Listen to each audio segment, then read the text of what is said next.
Welcome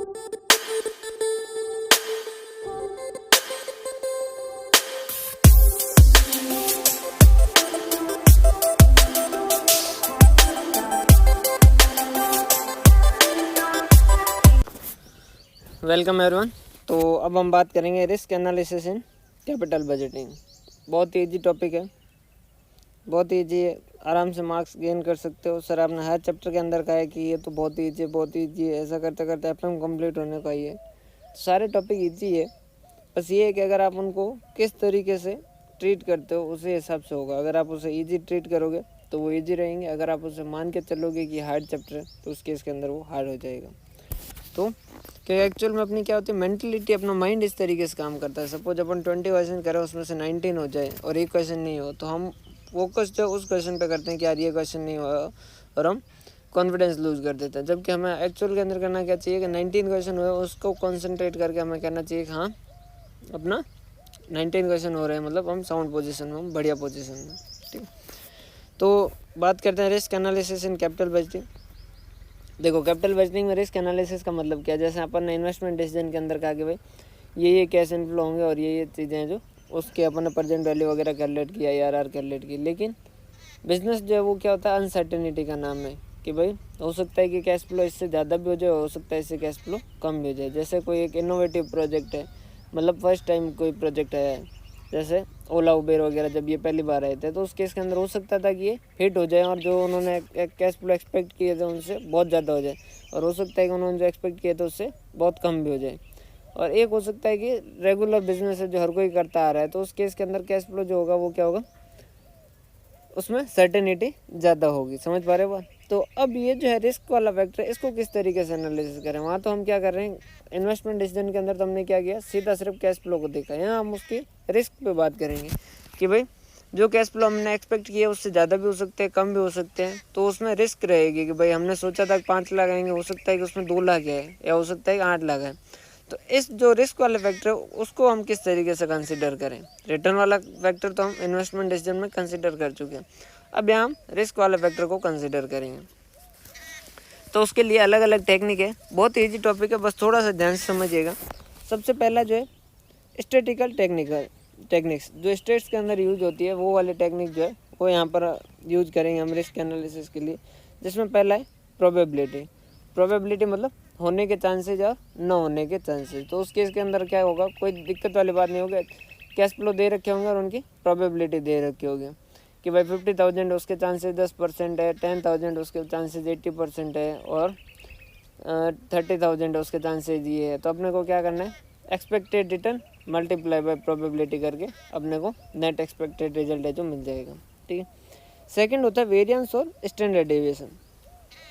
ये जो standard deviation है ये रिस्क को मेजर करने का एक सबसे यूजफुल टूल जो है स्टेट्स मानता है। कैसे, देखो ये जैसे एक सड़क है, ठीक है, इस सड़क पे एक आदमी है जो यूँ जा रहा है, तो इसकी रिस्क कितनी कम है कि ये सड़क छोड़ेगा, ये रिस्क कितनी ना के बराबर है। और एक आदमी जो है वो कैसे जा रहा है, एक आदमी ऐसे जा रहा है, तो इसके सड़क छोड़ने के, सड़क से बाहर जाने के चांसेस क्या है, उससे ज़्यादा है पहले वाले से। और एक आदमी जो यूँ यूँ यूँ यूँ चल रहा है तो उसके रिस्क के चांस क्या है, ज़्यादा है। वैसे वैसे यूँ समझ लीजिए, ये जैसे एक कंपनी है, तो इस कंपनी में से एक कंपनी जिसकी क्या है रिटर्न जो है वो इस तरीके से है, और एक कंपनी है जिसके रिटर्न कैसे है,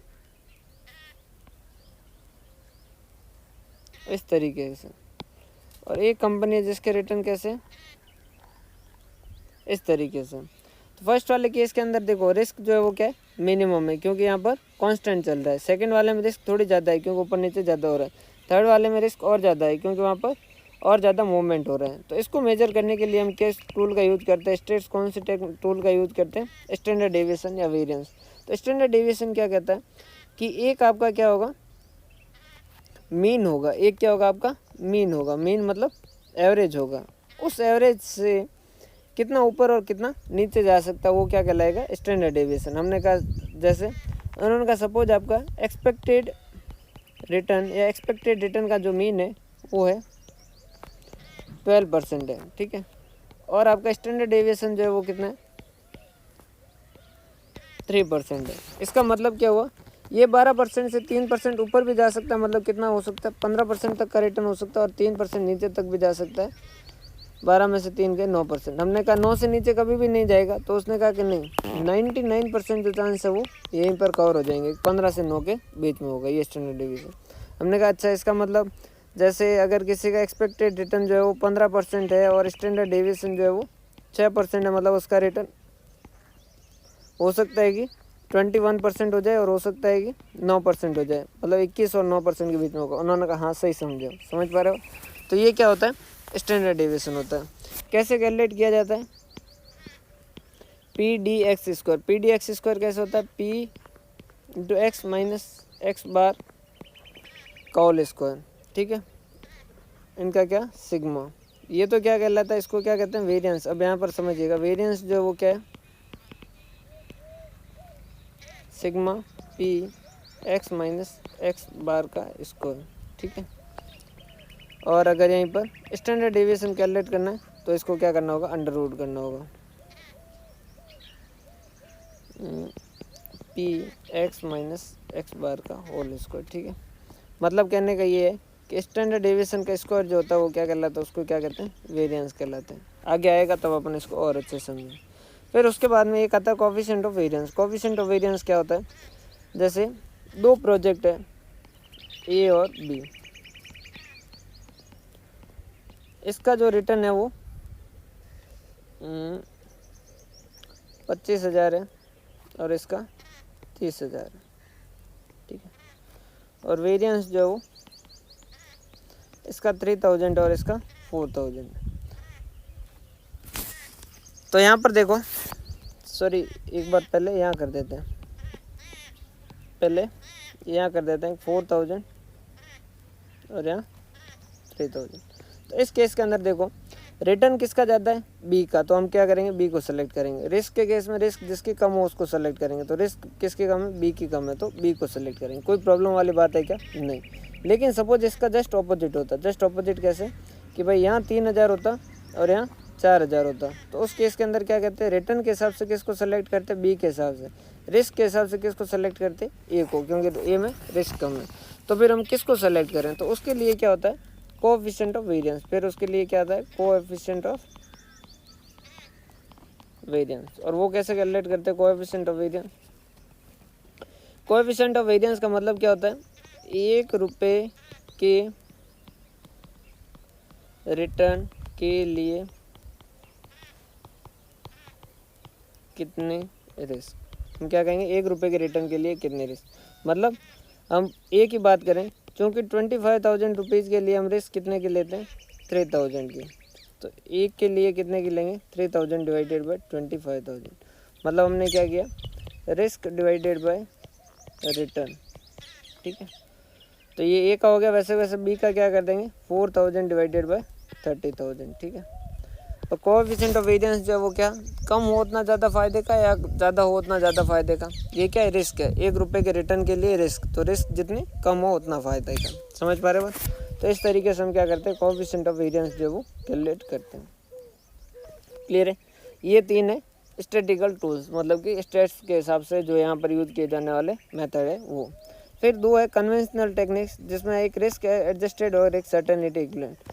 रिस्क एडजस्टेड डिस्काउंट रेट क्या कहता है कि देखो, हर प्रोजेक्ट जो है उसके अंदर क्या है, एक तो रिस्क फ्री रेट के हिसाब से तो डिस्काउंटिंग होनी चाहिए, और फिर हर प्रोजेक्ट जो वो अलग अलग रिस्क कैटेगरी का होता है। अगर जैसे कोई इनोवेटिव प्रोजेक्ट है तो उसमें रिस्क की कैटेगरी बढ़ जाती है, क्योंकि वो पहली बार हो रहा है, तो हो सकता है कि उसमें जो कैश फ्लो आपने की उससे काफ़ी ज़्यादा डिफरेंस देखने को मिले। तो वहाँ पर क्या होता है, रिस्क प्रीमियम जो होता है वो ज़्यादा होता है। तो ये क्या कहता है कि आप जो डिस्काउंटिंग करते हो वो आरएफ से मत कीजिए, आप किससे कीजिए, रिस्क एडजस्टेड रेट से कीजिए। हमने कहा मतलब, उन्होंने कहा एक तो रिस्क फ्री रेट होती है, उसके अंदर क्या करो, जो आपका प्रोजेक्ट है उसके हिसाब से जो रिस्क प्रीमियम है वो ऐड करके जो रेट आती है वो आपकी क्या कहलाएगी, रिस्क एडजस्टेड डिस्काउंट रेट, और उसके हिसाब से डिस्काउंटिंग कीजिए। हमने कहा कैसे, उन्होंने कहा जैसे सपोज 7% रिस्क फ्री रेट है, ठीक है, डिस्काउंटिंग रेट है, और उसके अलावा आपका प्रोजेक्ट जो है वो ऐसा है कि उसके अंदर रिस्क ज़्यादा है और सपोज उसमें 8% रिस्क प्रीमियम है, तो फिर क्या करोगे 8 + 7 टोटल आपका कितना हो गया 15%। तो डिस्काउंटिंग कितने से करो 15% से करो। एक इसमें है सेकंड है सर्टेनिटी इक्विवेलेंट। सर्टेनिटी इक्विवेलेंट मतलब ये कहता है कि भाई एक काम करो, तुम्हारे जो कैश फ्लो है सपोज फर्स्ट ईयर के अंदर 10,000 है, तो उसमें से ये पता करो कि इसमें से सर्टेन कितना 100% कितना तय है कि ये तो आएगा ही आएगा।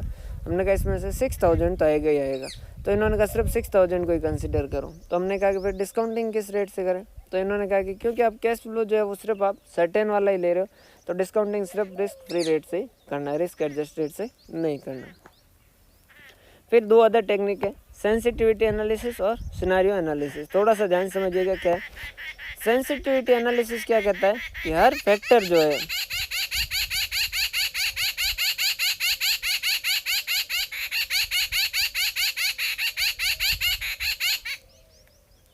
बोल लिया, ठीक है।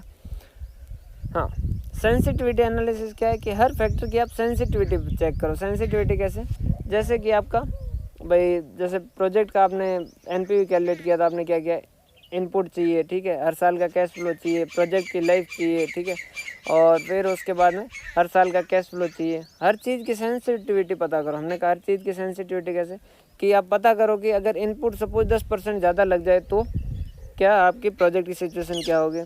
सपोज आपका नेट कैश फ्लो हर साल का 10% से कम हो जाए तो उस केस के अंदर क्या सिचुएशन होगी। अगर आपकी डिस्काउंटिंग रेट 10% से बढ़ जाए तो उस केस में क्या होगी। मतलब जितनी सेंसिटिविटी आपकी चेक करनी है, लेकिन यहाँ पर एट ए टाइम एक ही फैक्टर की सेंसिटिविटी चेक हो सकती है कि जैसे डिस्काउंट रेट की सेंसिटिविटी चेक कर रहे हो तो सिर्फ डिस्काउंटिंग रेट की सेंसिटिविटी चेक करो, इनपुट की सेंसिटिविटी चेक कर रहे हो तो सिर्फ इनपुट की सेंसिटिविटी चेक करो, और फिर प्रोजेक्ट पे उसका क्या क्या इम्पैक्ट आता है वो पता करके फिर आप अपना डिसीजन लो कि हाँ भाई इनपुट पे अगर 10% अगर एडवर्स सिचुएशन चली गई तो ये हमारे प्रोजेक्ट के पे इम्पैक्ट आएगा, वो पता करो।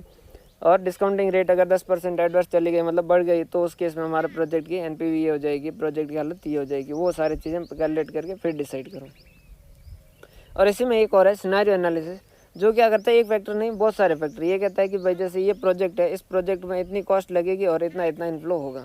फिर ये कहता है कि अलग अलग सिचुएशन, तो सपोज मार्केट बूम पे रहा तो उस केस में क्या होगा। हमने कहा मार्केट अगर बूम पे रहा तो हमारा इन्वेस्टमेंट जो जितना है उससे 10% बढ़ जाएगा और उसके अलावा इनफ्लो जो है 30% से बढ़ जाएंगे, ठीक है, और डिस्काउंटिंग रेट ये हो गया।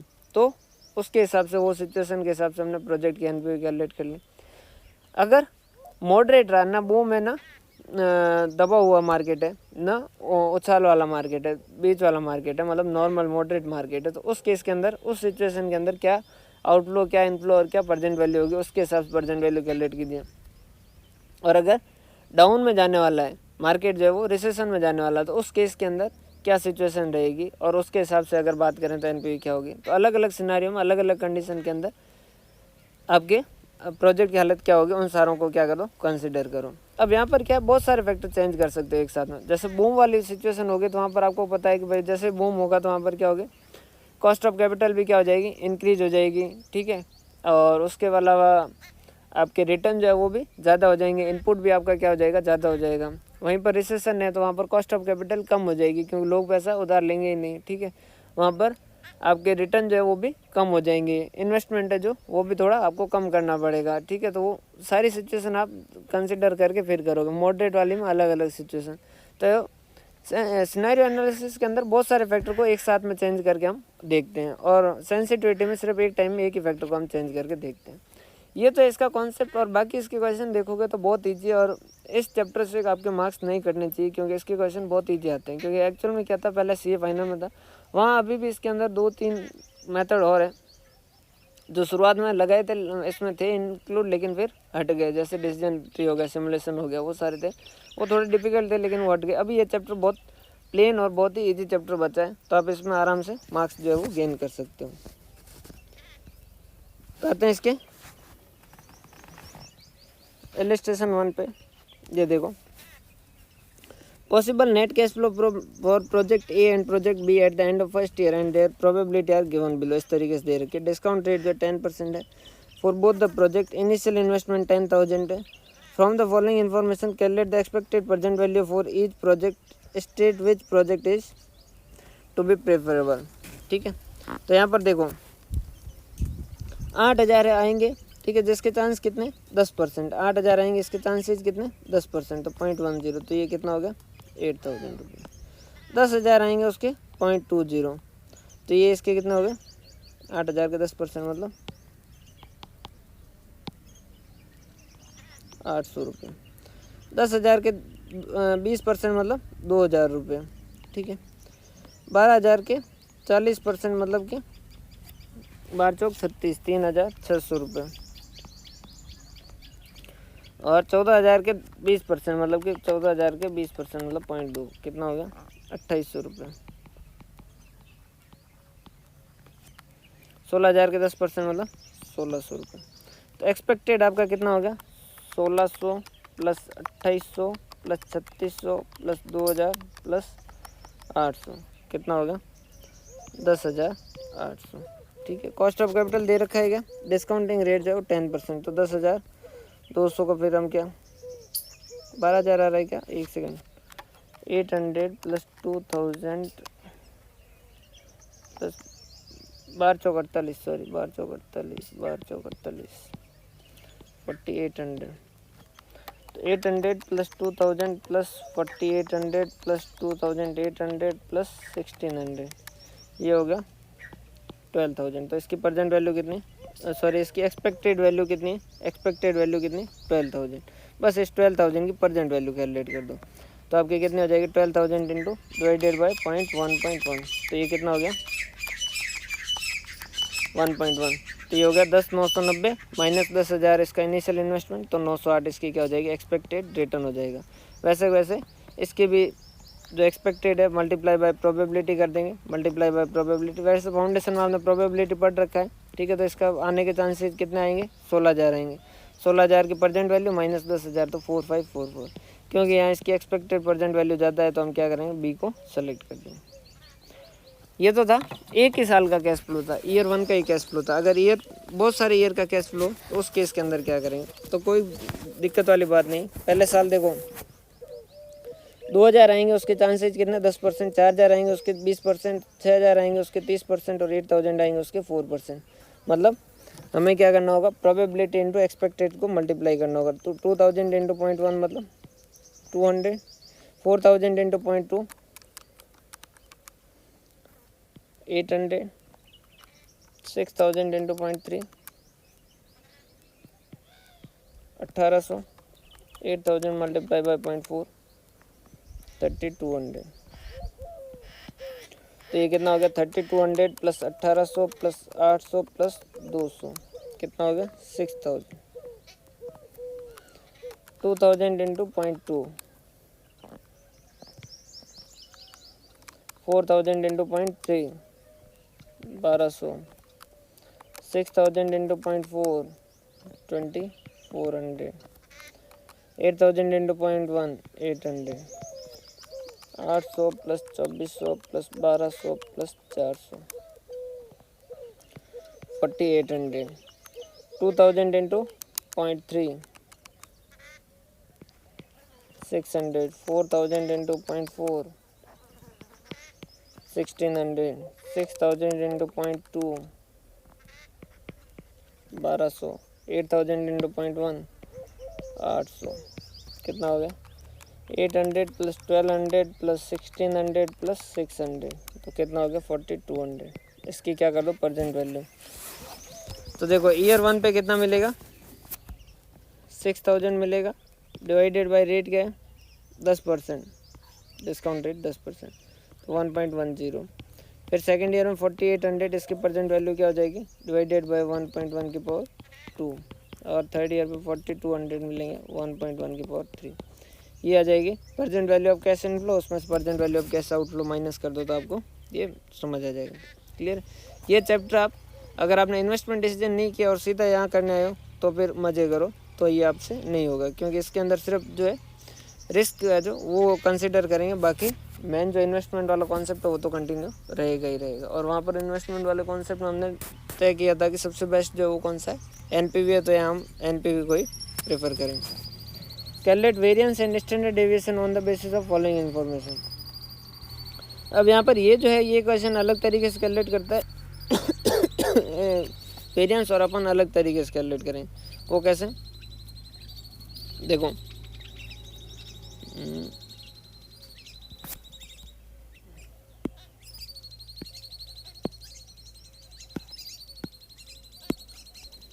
अपन इस क्वेश्चन को यहाँ से ले लेते हैं। Variance and standard deviation.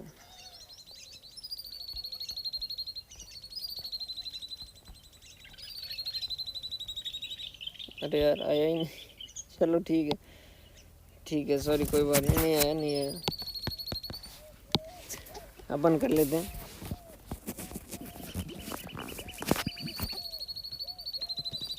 हम क्या लिखना है, पॉसिबल इवेंट, ठीक है। ए बी सी डी कितने हैं, 5 है ई, ठीक है। उसके बाद में नेट कैश फ्लो दे रखा है,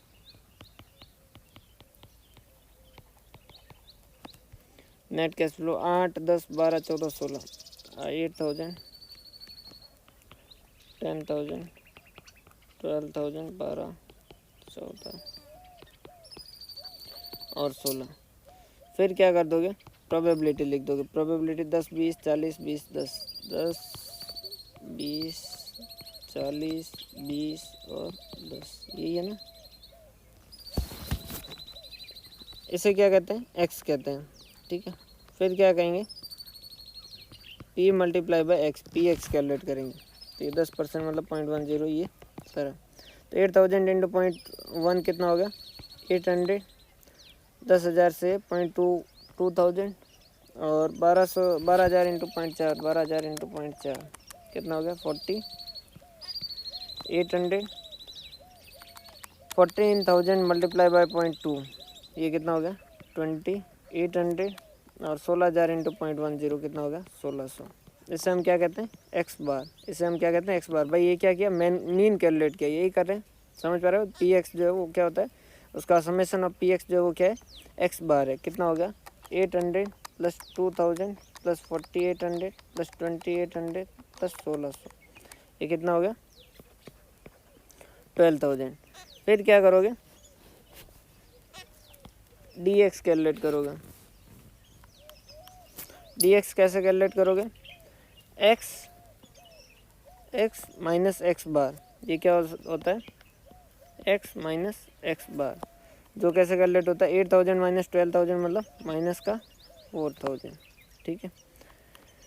फिर 10,000 माइनस 12,000 मतलब माइनस का 2,000, 12,000 minus 12,000 0, 14,000 minus 12,000 2,000, 14,000 minus 16,000 minus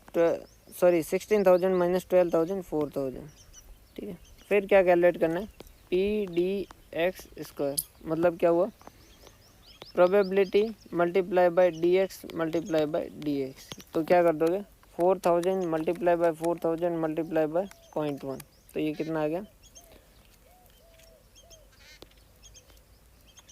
16 lakh रुपए। कितना आ गया, 16 लाख रुपीज। कितना हो गया, 16 लाख। माइनस से माइनस हट गया, माइनस के 2,000 कितना हो गया, 40 लाख मल्टीप्लाई बाय 0.2, ये कितना हो गया, 8 लाख, ठीक है। यहाँ कितना हो जाएगा, 0 हो जाएगा, क्योंकि अल्टीमेटली 0 से कोई भी मल्टीप्लाई करेंगे। 2,000 इंटू 2,000 इंटू 0.2 कितना हो गया, ये वापस 8 लाख हो गया। 4,000 इंटू 4,000 इंटू ये करोगे तो कितना हो जाएगा, 16 लाख।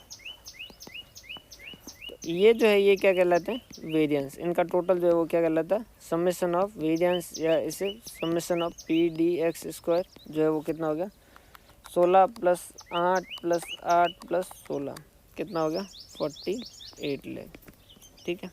और स्टैंडर्ड डेविएशन कैलकुलेट करना हो तो क्या करना होगा, अंडर रूट वेरिएंस। क्या करना होगा, अंडर रूट वेरिएंस। तो standard deviation is equal to क्या हो जाएगा, 48 लाख, लिखो 48 लाख, 48 लाख और फिर अंडर रूट वाला कर दीजिए, तो ये कितना आ जाएगा, 2190। वैसा प्रोजेक्ट बी का कैलकुलेट करना है। क्या किया, सबसे पहले एक्स लिखा, फिर प्रोबेबिलिटी लिखी, फिर क्या निकाला, पी एक्स निकाला और उसका समेशन जो होगा वो क्या होगा एक्स बार या मीन। फिर क्या करेंगे डी एक्स कैलकुलेट करेंगे एक्स माइनस एक्स बार, ठीक है। और फिर पी डी एक्स स्क्वायर मतलब डी एक्स और प्रोबेबिलिटी का मल्टीप्लाई, इन सब का टोटल जो है total of summation of P D X square जो है वो क्या कहलाता है आपका वेरिएंस कहलाता है। और उसका अंडर रूट कर दोगे तो आपका क्या कहलाएगा स्टैंडर्ड डेविएशन। जैसा 1 का किया वैसे वैसे क्या कर दोगे 2 का कर दोगे, ठीक है। कोएफिशिएंट ऑफ वेरिएंस हमने कहा ही था रिस्क अपॉन रिटर्न होता है, ठीक है। Risk born for each percentage of expected return, ठीक है। और ये क्योंकि 1 रुपये के रिटर्न के लिए कितनी रिस्क है तो रिस्क जो है वो कम हो उतनी फ़ायदे की। तो 2 प्रोजेक्ट में से जिसकी रिस्क कम होगी हम उसको सेलेक्ट करेंगे। समझ पा रहे हो, प्रोजेक्ट ए और प्रोजेक्ट बी। इसके अंदर कैलकुलेशन है, बाकी और कुछ भी नहीं है, बहुत ही आसान है। ये हो गया इसका, ठीक है। जो आपका मीन आता है एक्स बार आता है जिसे आप मीन कहते हो, ये आपका क्या होता है एक्सपेक्टेड रिटर्न। भाई पहले क्वेश्चन और दूसरे क्वेश्चन में किया ही था कि ये क्या है एक्सपेक्टेड रिटर्न। पहले और दूसरे में स्टैंडर्ड डेविएशन नहीं था, वहाँ सिर्फ प्रोबेबिलिटी थी। तो हम एक्सपेक्टेड रिटर्न किसको मानते थे, इसको मानते थे। और एक्सपेक्टेड रिटर्न यही होगा भाई 10,000 है, इसके चांसेस 10% है मतलब 1,000 रुपये आएंगे। 12,000 के 20% चांस है मतलब 2400, तो नेट कितने आएंगे 14,000 रुपये आएंगे, ठीक है। और इसके आने में रिस्क कितनी 2190। वैसे वैसे प्रोजेक्ट बी में 18,000 आएंगे और उसमें रिस्क कितनी 4195। तो देखो रिटर्न के हिसाब से बात करें तो यहाँ 14,000 और यहाँ 18,000 है, तो ज़्यादा रिटर्न किसको मिल रहा है बी को, तो हम बी को सेलेक्ट करेंगे। और रिस्क के हिसाब से बात करें तो यहाँ रिस्क जो है वो 4195 और यहाँ रिस्क 2190, तो हम क्या करेंगे रिस्क के हिसाब से किसको सेलेक्ट करेंगे ए को सेलेक्ट करेंगे। लेकिन अल्टीमेटली तो दोनों में से एक करना है, तो फिर हम कहाँ जाएंगे कोएफिशिएंट ऑफ वेरिएंस पे। वो क्या कहता है कि 1 रुपये के लिए रिस्क कैलकुलेट करो, तो हम क्या करेंगे 14,000 के लिए रिस्क कितनी 2190, क्योंकि 14,000 रुपीज़ के लिए रिस्क कितनी 2190। तो एक के लिए कितना हो जाएगा 2190 डिवाइडेड बाई 14,000। वैसे वैसे बी के लिए क्या हो जाएगा 4195 के लिए रिस्क कितनी 18,000। तो यहाँ 1 रुपये के लिए रिस्क कितनी हो जाएगी 2190 डिवाइडेड बाई 14,000 0.1564 4195 डिवाइडेड बाई 18,000 0.2330। जो कम होगा उसको सेलेक्ट कर लें, ठीक है। फिर है रिस्क एडजस्टेड डिस्काउंट रेट, कुछ भी नहीं है, नॉर्मल जैसे एनपीवी कैलकुलेट करते हैं वैसे वैसे एनपीवी कैलकुलेट करनी, बस रिस्क एडजस्टेड डिस्काउंट रेट से एनपीवी कैलकुलेट करनी। कैसे एंटरप्राइज इन्वेस्टिंग 100 लाख इन ए प्रोजेक्ट, रिस्क फ्री रेट जो है वो 7% है, risk premium expected by management 7% है। तो वो कह रहा 7% तो रिस्क फ्री रेट है और 7% आपका प्रीमियम है। इस सब प्रोजेक्ट में 7% एक्स्ट्रा रिस्क लगेगी, तो 14%। The life of project 5 year, following are cash flow estimated over the life of project, ठीक है। यही है, पहले साल में 25 लाख आएगा, दूसरे में 60, तीसरे में ये, चौथे में ये। कुछ भी नहीं है, डिस्काउंटिंग जो है वो किससे करना है रिस्क एडजस्टेड डिस्काउंटेड रेट 14% से डिस्काउंटिंग करनी है। तो डिस्काउंटिंग क्या करते हैं किसके हिसाब से करते हैं 14% के हिसाब से। तो ये कितना हो गया 99.79। तो आपके लिए क्या हो जाएगा ये जो है ये क्या कहलाएगी एनपीवी कहलाएगी। आप एनपीवी इसको नहीं मानोगे, ये तो उन्होंने समझाने के लिए दिया है, लेकिन आप जो है रिस्क एडजस्टेड डिस्काउंट रेट जो है उसके हिसाब से क्या करोगे अपने प्रेजेंट वैल्यू कैलकुलेट करोगे। प्रेजेंट वैल्यू कैसे कैलकुलेट करते हैं वो मैं यहाँ नहीं सिखा सकता, क्योंकि इन्वेस्टमेंट डिसीजन में मैं अच्छे तरीके से प्रेजेंट वैल्यू कैलकुलेट करना सिखा चुका। बस रिस्क एडजस्टेड डिस्काउंट रेट में ये ध्यान रखना है कि जो रिस्क फ्री रेट है प्लस उसमें जो रिस्क प्रीमियम है वो जोड़ के जो रिस्क एडजस्टेड डिस्काउंट रेट आती है उससे आपको क्या करना है उसकी प्रेजेंट वैल्यू कैलकुलेट करनी है, ठीक है। सर्टेनिटी इक्विवेलेंट मेथड और रिस्क एनालिसिस में चैप्टर इसको ईजी इसीलिए कह रहा था क्योंकि इसका 90% या 80% पोर्शन जो हो पहले ही कवर कर चुके हैं इन्वेस्टमेंट डिसीजन के अंदर। सर्टेनिटी इक्विवेलेंट के अंदर क्या करते हैं कुछ भी नहीं है, जितना कैश फ्लो उसमें से सर्टेन कितना है वो क्वेश्चन देगा, सिर्फ हम उसी को कंसिडर करेंगे, ठीक है। क्योंकि हमने कैश फ्लो में जो रिस्क थी वो हटा चुके हैं, तो अब हम डिस्काउंटिंग जो वो किससे करेंगे रिस्क फ्री से करेंगे, ठीक है। तो आइए क्वेश्चन पे 45 लेके रिस्क फ्री रेट है 5%। यहाँ जो डिस्काउंटिंग होगी वो किससे होगी रिस्क फ्री से, क्योंकि कैश फ्लो कौन से लेंगे जो रिस्क फ्री है। अब देखो पहले साल जो है पैसा आएगा कितना 10 लाख आएगा, लेकिन उसमें से हम श्योर कितना है कि कितना तो आएगा ही आएगा। सर्टेनिटी इक्विवेलेंट कितना है कि 90% तो आएगा ही आएगा, मतलब 9 लाख रुपए तो आएंगे ही आएंगे, इसमें कोई रिस्क नहीं है। 15 लाख का कितना परसेंट फिक्स है कि इतना तो आएगा ही आएगा। 15 लाख मल्टीप्लाई बाय 0.85, 12,75,000, ठीक है।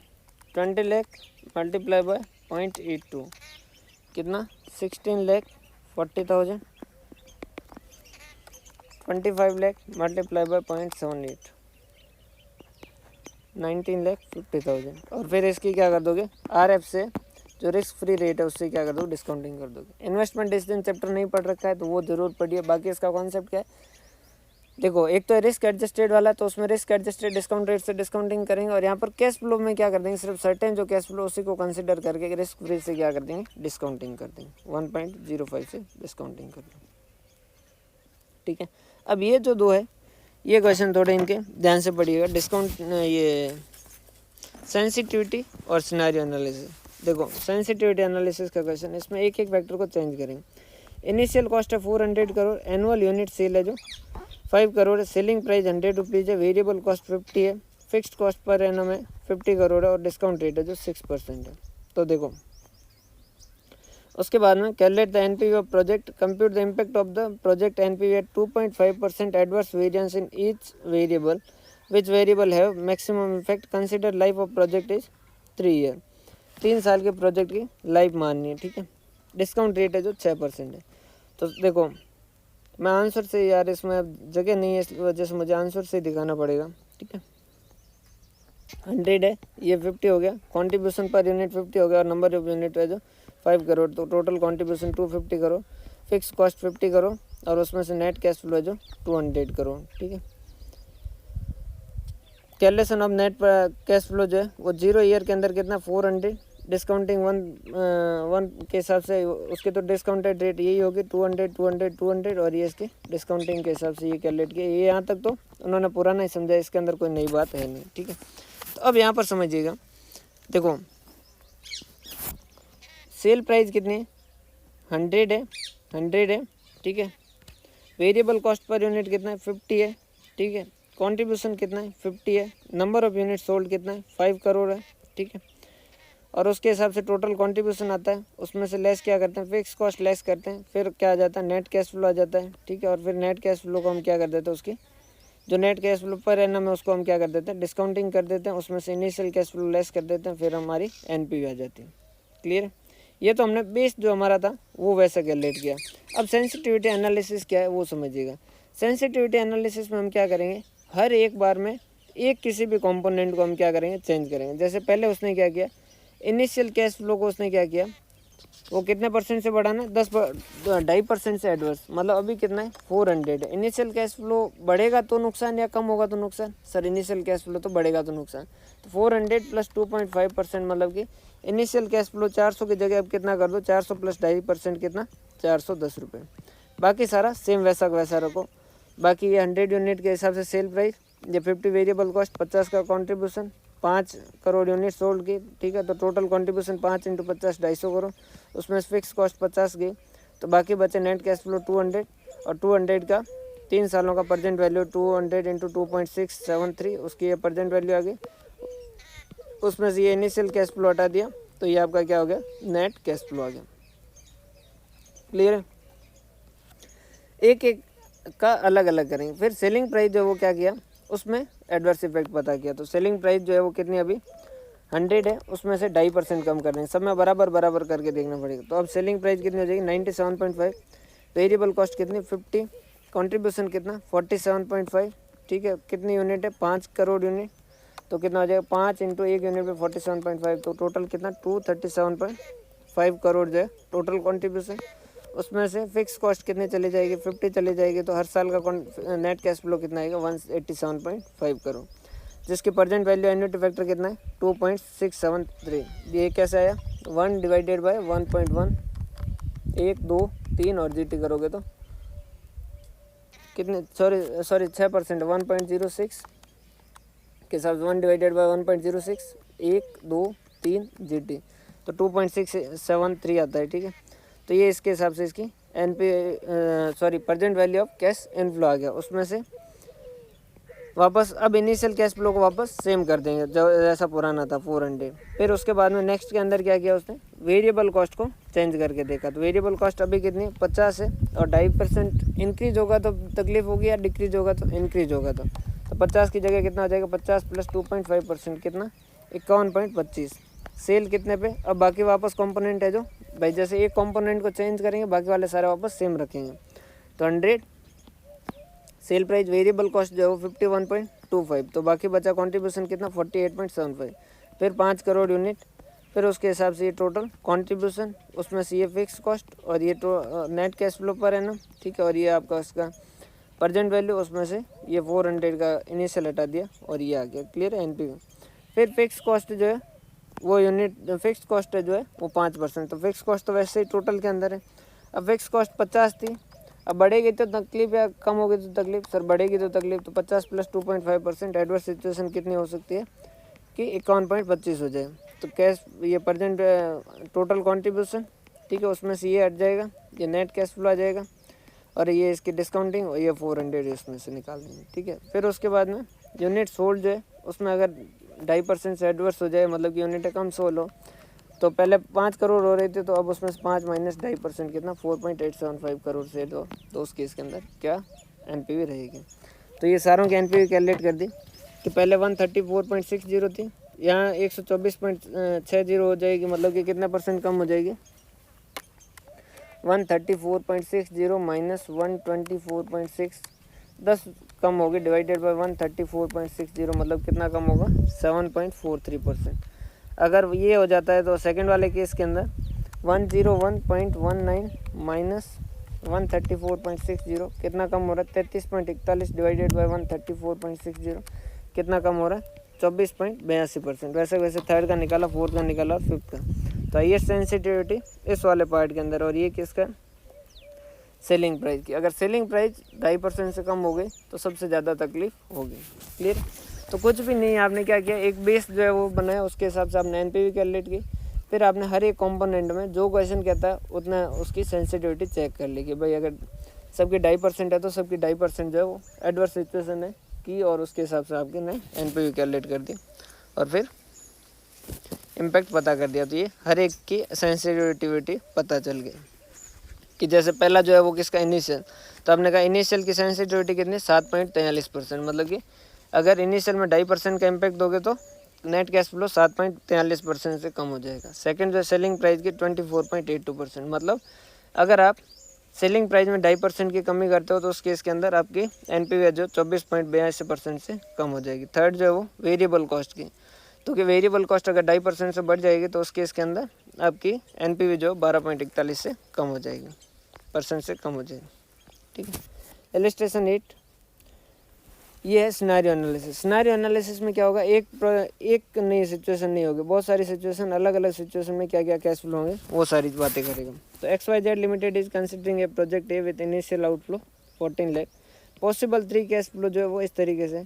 अगर वो सिचुएशन हो गई तो फर्स्ट ईयर में 450 आएंगे, बी में सेकेंड ईयर में 400 और थर्ड ईयर में 700। मोस्ट लाइकली मतलब कि ज़्यादा चांस किसके कि फर्स्ट ईयर में 550 आएंगे, सेकेंड में 450 आएंगे और थर्ड में 800 आएंगे। और बेस्ट केस अगर सबसे फेवरेबल सिचुएशन हुई तो पहले साल में 650 आ जाएंगे, सेकेंड ईयर में 500 और थर्ड ईयर में 900। Cost of capital 9% determine NPV of each scenario. वो कह रहा है कि हर सिनेरियो पे आप एनपीवी कैलकुलेट कीजिए। तो यहाँ पर क्या कर देंगे, अगर वर्स्ट केस हुआ तो डिवाइडेड बाय 1.09, 1.09 की पावर 2, 1.09 की पावर 3, और इन सबको अगर टोटल कर दिया तो ये क्या हो जाएगी present value of cash inflow, ठीक है।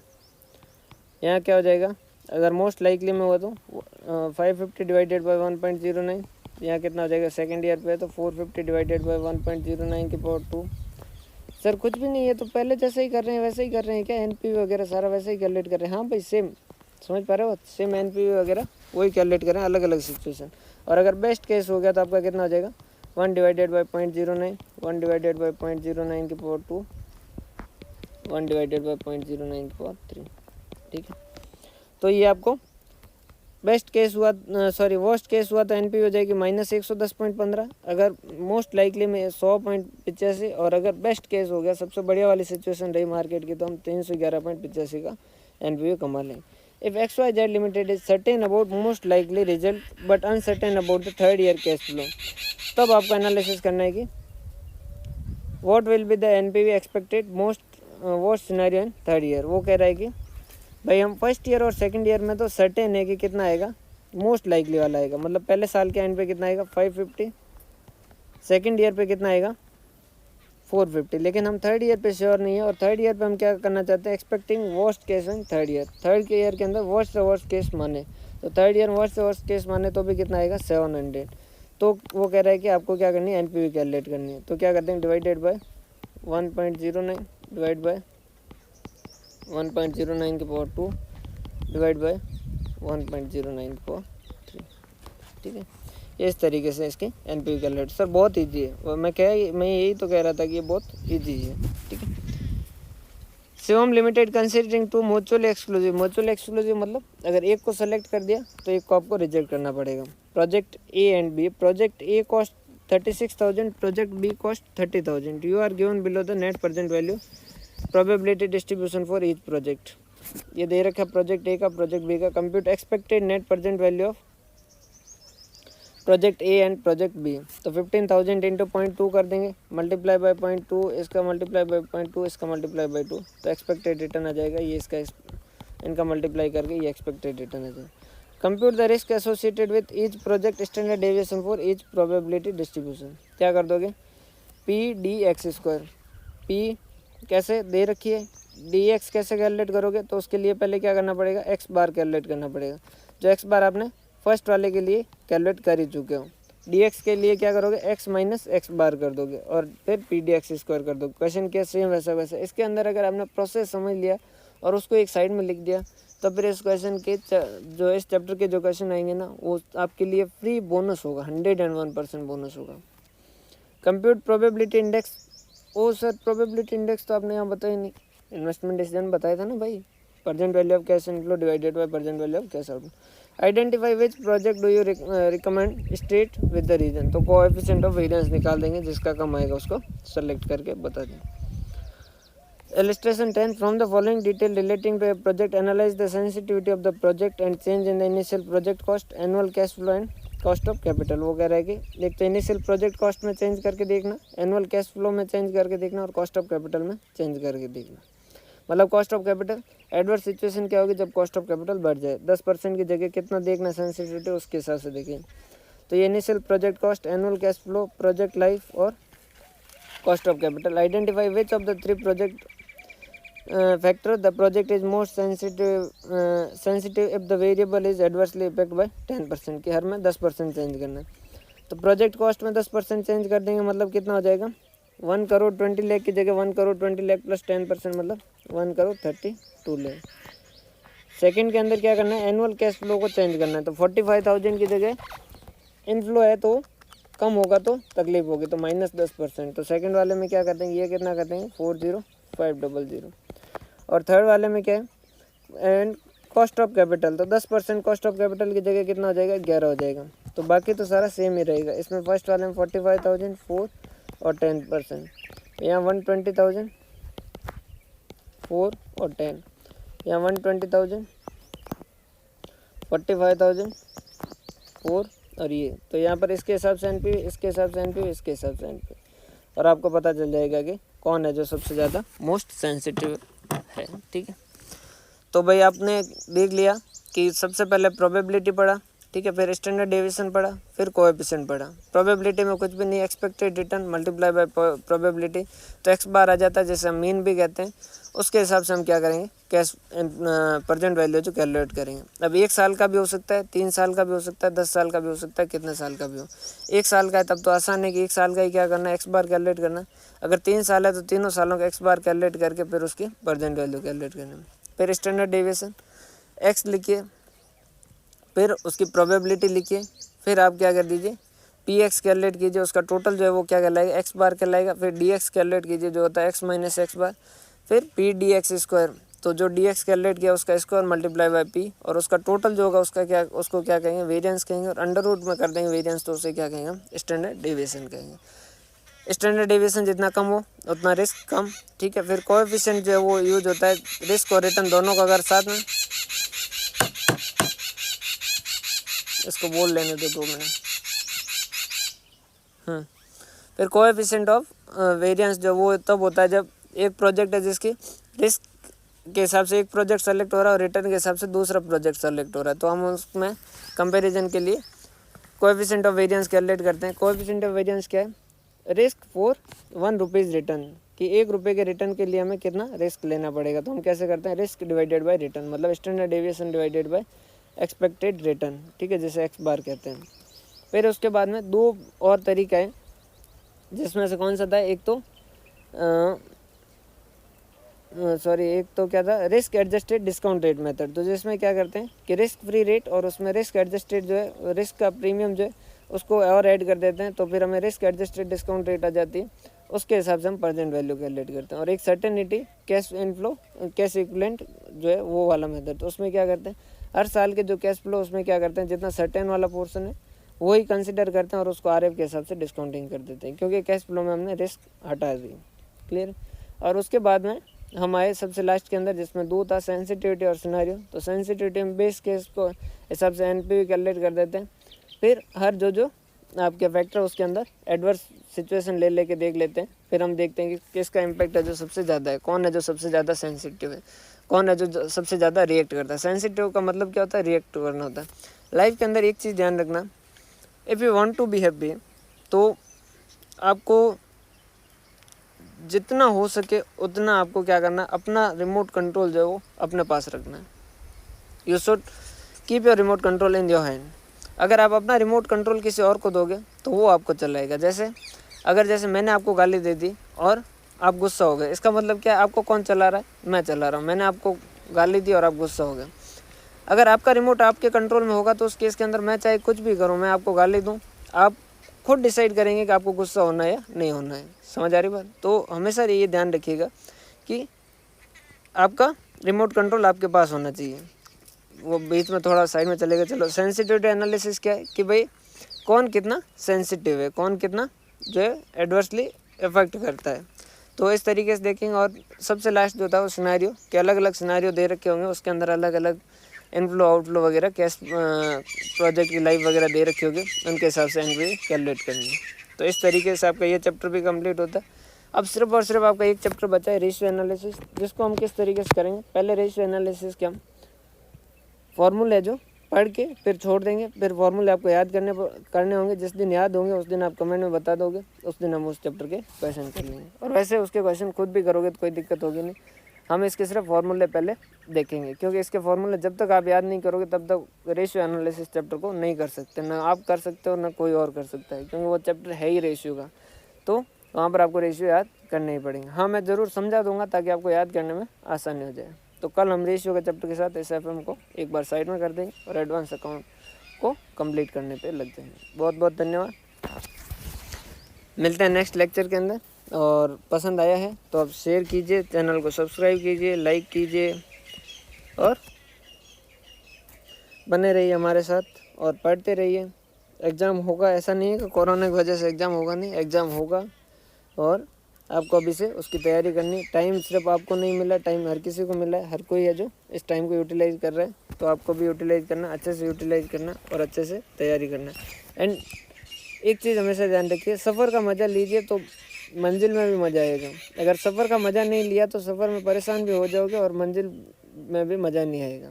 मतलब ये जो आप पढ़ाई का टाइम है इसको भी एंजॉय करके पढ़ाई कीजिए, तो आपकी पढ़ाई होगी भी अच्छी और आपका रिजल्ट भी अच्छा होगा। अगर आप सपोज अभी के टाइम के अंदर रो के पढ़ रहे हो तो उससे आपका जो रिजल्ट है वो भी अफेक्ट होगा और आपको मज़ा भी नहीं आएगा।